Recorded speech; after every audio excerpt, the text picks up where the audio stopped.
नमस्कार। आज हम वक्त में थोड़ा पीछे चलते हैं, साल 2001-2002 के आसपास। तब मध्य प्रदेश एक बीमारू राज्य माना जाता था। चारों तरफ आतंक और खौफ था। मध्य प्रदेश की उत्तरी इलाकों में डकैतों का, तो वहीं पूर्वी इलाकों में नक्सलवाद का था। तब नक्सली एक सिटिंग मंत्री की गर्दन तक काट ले गए थे। उज्जैन, इंदौर, राजगढ़, खंडवा सहित कई जिले सिमी के गढ़ बनते जा रहे थे। सड़कें बदहाल थी। हफ्तों तक बिजली गायब रहती और आती भी तो सिर्फ 4 घंटे। इस दौर में 29 नवंबर 2005 को शिवराज सिंह चौहान ने मुख्यमंत्री पद की शपथ ली। मैं शिवराज सिंह चौहान ईश्वर की शपथ लेता हूं कि मैं विधि द्वारा स्थापित भारत के संविधान के प्रति सच्ची श्रद्धा और निष्ठा रखूंगा। शिवराज सिंह चौहान ने आते ही पहली मीटिंग में अपने इरादे साफ कर दिए। उन्होंने कानून व्यवस्था पर जोर दिया और पुलिस ने 1 साल में चंबल के डकैतों का सफाया कर दिया। नक्सलवाद खत्म किया, फिर सिमी के नेटवर्क को ध्वस्त कर दिया। उस समय मध्य प्रदेश में बेटियों को बोझ समझा जाता था। इसके लिए उन्होंने लाडली लक्ष्मी योजना बनाई। बेटियों की स्कूली शिक्षा पर जोर दिया। बेटी बचाओ बेटी पढ़ाओ का नारा दिया। सड़कों का निर्माण शुरू करवाया और बीमारू से समृद्ध, विकसित और आत्मनिर्भर मध्य प्रदेश की ओर कदम बढ़ाया। 1,25,00,000 लाडली बहनों को मिलते हैं ₹1000। फिर बढ़ाकर हर महीने देने जा रही है सरकार ₹3000। 46 लाख बेटियां जन्म से लखपति बनी। साथ में शिक्षा गांव, शहर, देश और विदेश में बिल्कुल फ्री। कन्यादान के लिए 55,000। पुलिस की नौकरी में 30%, टीचर भर्ती और स्थानीय निकाय चुनावों में महिलाओं को 50% आरक्षण, बुढ़ापे में पेंशन और तीर्थ दर्शन। तभी तो मध्य प्रदेश में बेटियां बनी वरदान। तब बीमारूपन मध्य प्रदेश की पहचान थी।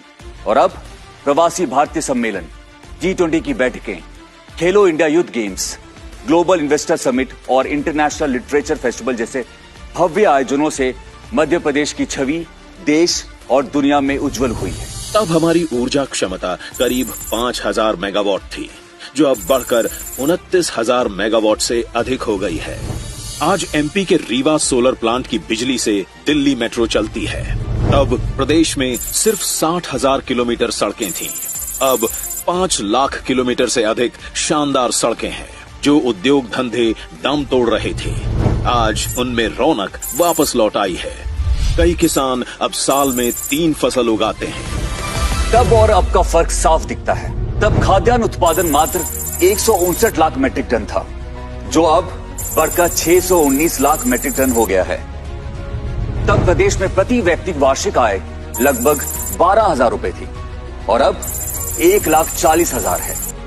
प्रधानमंत्री जी ने जल जीवन अभियान को मिशन बनाया और शिवराज सरकार ने 4 साल में 64 लाख से ज्यादा घरों तक नल से जल पहुंचाया। हरे भरे लहलहाते खेत अब मौसम को नहीं ताकते।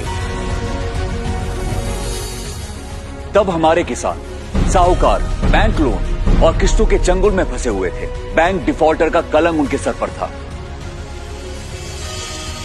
और अब किसानों का मान सम्मान बढ़ा है।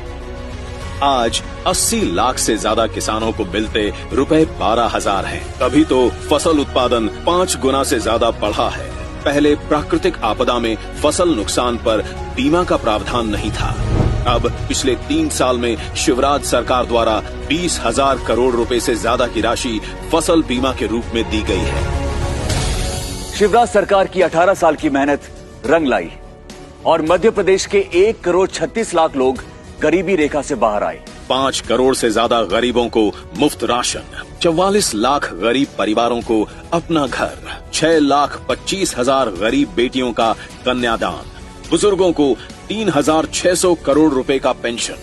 तब भूमाफियाओं को संरक्षण प्राप्त था। अब अवैध निर्माण करने वालों पर लगातार चल रहे हैं बुलडोजर और वहां गरीबों के लिए सुराज कॉलोनी की योजना बनाई जा रही है। पेसा नियम से जनजाति समाज को जल, जंगल, जमीन का अधिकार मिला है। लगभग 3 लाख से अधिक पट्टे वितरित किए गए हैं। भगवान बिरसा मुंडा, रानी दुर्गावती के बलिदान को मिला सम्मान है। हबीबगंज रेलवे स्टेशन अब रानी कमलापति का और पाताल पानी स्टेशन जननायक टंट्या भील का गौरवगान करता है।